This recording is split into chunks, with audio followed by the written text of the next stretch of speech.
गरुड़ पुराण में कपाल क्रिया को मृत्यु के बाद की सबसे महत्वपूर्ण और अनिवार्य प्रक्रिया माना गया है। हिंदू धर्म में जब किसी व्यक्ति का दाह संस्कार किया जाता है, तो केवल शरीर का जलना पर्याप्त नहीं होता। आत्मा की पूरी मुक्ति के लिए विशेष विधियां अपनाई जाती है, जिनमें कपाल क्रिया प्रमुख है। यह आत्मा को शारीरिक बंधन से मुक्त करने का मार्ग बताती है। कपाल क्रिया का अर्थ है मृतक की खोपड़ी को तोड़ना। जब चिता पर शव जल रहा होता है और मुखाग्नि दी जा चुकी होती है, तब लकड़ी के डंडे से सिर पर 3 बार प्रहार किया जाता है। ऐसा करने का उद्देश्य यह है कि सिर के ऊपरी भाग में स्थित ब्रह्मरंध्र खुल सके। यह ब्रह्मरंध्र जीवन और मोक्ष का द्वार माना जाता है, जिससे आत्मा निकलती है। गरुड़ पुराण में वर्णित है कि मृत्यु के बाद आत्मा 13 दिनों तक प्रेत योनि में रहती है।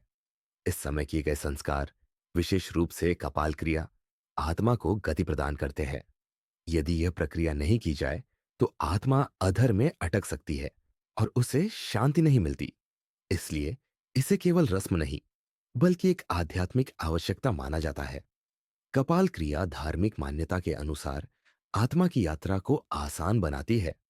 माना जाता है कि अगर ब्रह्मरंध्र नहीं खुला, तो आत्मा का बंधन छूटता नहीं और वह बार बार जन्म मरण के चक्र में फंसी रहती है।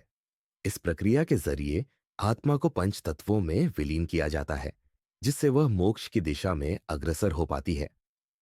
वैज्ञानिक दृष्टि से देखें तो मानव खोपड़ी बहुत मजबूत होती है और सामान्य चिता की आग में आसानी से नहीं जलती।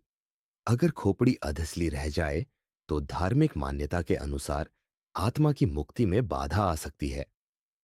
कपाल क्रिया इस अधूरी जलन को समाप्त करती है, जिससे यह सुनिश्चित हो कि शरीर पूरी तरह पंचतत्वों में मिल जाए।